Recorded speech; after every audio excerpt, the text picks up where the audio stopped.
Just a gorgeous end to January, from picture-perfect day to the stunning sunset. Tonight, we're getting a better picture of the storm bringing rain and snow to start our weekend. Satellite images from the team at CSU show the monster of a storm swirling off the West Coast, bringing tons of rain to California tonight. The question now is, will it still pack a punch when it comes here Friday night? Kathy? That is the question, ladies. Yeah, this is a date night on Friday night. right? Yeah. Or it might be like a stay-at-home movie. That's what I'm thinking. Maybe Netflix and chill. You might be able to get away with that this Friday. I know. And it's going to be weird because it might be raining. I mean, before the snow comes, which would be really weird. But anyway, our high today at 61, our low today at 26. Look at the averages. We've been running well above average, but not quite in record territory for the last 4 or 5 days. All compliments of this dominant ridge of high pressure pushing the jet stream to the north. But off to the west is the center of circulation that's diving down. It's approaching Colorado. It's going to bring heavy rain to California and then swing around and start to bring heavy snow to Colorado on Thursday. It looks so impressive on the radar and futurecast loops. It's a counterclockwise circulation as the low moves into southeastern Colorado. That's going to pull in Gulf moisture, pull in some colder air, and we should have some wet, heavy, slushy snow along the Front Range.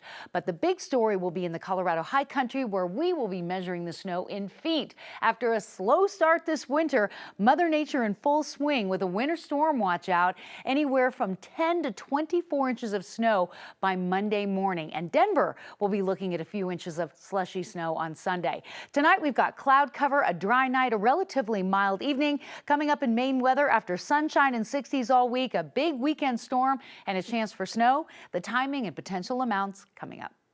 We always talk about the village helping with youth, but we don't apply it that way in reality. The city of Aurora is asking for ideas as they build out a new program working to prevent youth violence. Maybe it's basketball, a podcast, or even poetry. A new survey asked families, including the teenagers themselves, to weigh in. Here's 9 News reporter Jennifer Meckles. Overnight, a 13-year-old boy is in the hospital after someone shot him while he was turned violent in a crowd of more than 100 people. It's bad enough when it's kids behind the violence. Aurora City leaders say those kids just keep getting younger. One of the things we've seen is the trends of youth violence has gotten younger, right? We're seeing 13, 14-year-olds now being engaged in a lot of auto theft, a lot of robberies, things of that nature. City Councilman Ruben Medina says it's time to take it to the next step with Aurora's still new youth violence prevention program. We've got kids at this crux point where if they go this way, they end up incarcerated and going that path, or they go the other way and lead a more normal life, right? That means finding a good space for a youth center and deciding the right programming. We're looking at a very broad spectrum of things. So I'm looking at like a recording studio, podcast studio, I'm looking at the arts, I'm looking at poetry. We're looking at a lot of different things as opposed to just the sports activities. Those are some of their ideas. Now they want to hear yours. Aurora opened a survey through the end of March asking people to weigh in. It's pretty open. So there's nothing specific that we're looking at. We're just trying to hear if we have this empowerment center, as we call it, what kind of activities would attract young people? What kind of things would they like to see? Would they be supervised activities? Would they be kind of open activities? Things of that nature. Jennifer Meckles reporting. Councilman Medina says they're working with Aurora Public Schools and will probably start some of the program through school communities. You can find that survey on the city's website in multiple languages. Just click on Engage Aurora or in person at local libraries. This is open through March 29th. A Denver police officer is off the streets while he investigates a misdemeanor charge accused of hitting a child who was in custody. Deputies in Adams County say Dat Trong was a juvenile after an arrest near I-225 in Colfax back in November. He's facing a misdemeanor harassment charge. Police say that Tron had been with the department for a decade now and worked in the Special Operations Division. They took him off patrol in November when the investigation started. After nearly 50 years without answers, police say they finally know who killed a woman in Adams County. Terry Becker died in December 1975. She was hitchhiking to see her boyfriend at the Adams County Jail when she disappeared. People found her body in Westminster days later. Investigators say she's been raped and she had been strangled.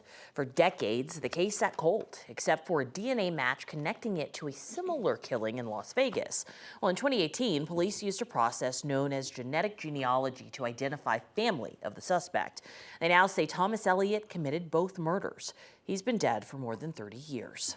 Tomorrow on 9 News Mornings, we'll take a deep dive into this case and what parts of the suspect's background made him particularly difficult to track down.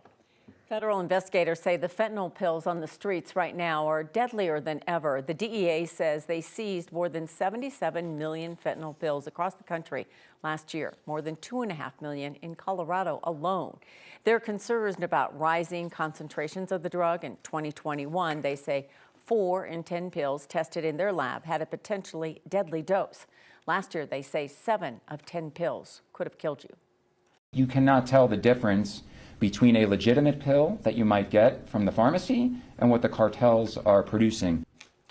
The DEA blames cartels operating outside the country for the flow of fentanyl through Colorado. They say I-25 and I-70 are the main arteries for the drug. Colorado is helping restore the legacy of an American baseball legend. Somebody stole, dismantled, and burned a statue of Jackie Robinson in Wichita, Kansas this week. That statue came from a mold created in Loveland. Now the company is going to build a new statue. In August of 2020, Art Castings of Colorado worked with an artist to develop a mold of the baseball trailblazer. The mold was then used to create a statue right outside of a baseball facility in Kansas. Now that mold will help replace the stolen and damaged statue. The artist's name is John Parson, who passed away a few years ago. We have everything here to take it from the rubber and plaster mold state it is to a finished bronze that they'll be able to reinstall. A fundraiser to replace the statue has already raised more than $140,000. Art Castings of Colorado says even with the mold, a new statue will take about 6 months to complete. New tonight, cutting-edge technology to combat climate change is coming to Denver public schools. With some schools in the district have waited years, just for air conditioning, a new school under construction won't just have that AC, it will be fully sustainable. 9 News reporter Rachel Krause takes us inside for a first look at Denver's all-electric school. On the far northeast side of Denver, new neighborhoods are taking shape.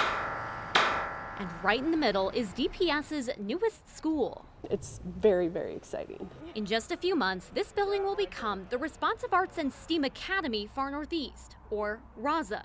God, I didn't realize they were putting so much mass timber in here. It looks so good. Amy Sponsler is the operations team project manager for DPS. She's watched this new building go up fast. The far northeast area of Denver is our area that's growing the fastest. And so, this school is in response to that growth. But this isn't just any school. This school is unique because it's DPS's first all-electric school building and one of the first all-electric schools in Colorado. So we're really excited to push the envelope in terms of sustainability. The heating and cooling equipment, electric. The kitchen, electric. And inside the classrooms, daylight windows maximize light. DPS tried to push the envelope in terms of sustainability for this building. Adam West is an energy engineer with DPS's sustainability team. He says inside the main hall, tubular skylights let sunshine in, and mass timber decorates the ceiling.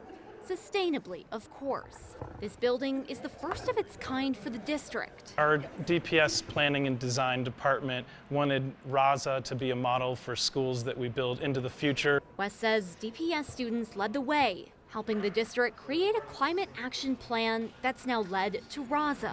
Yes, definitely. I think our students would be super proud of this building in that it's fighting climate change with cutting-edge technology. So it's definitely an expectation, and we're really proud to be, I think, really ahead of the game in the state of Colorado.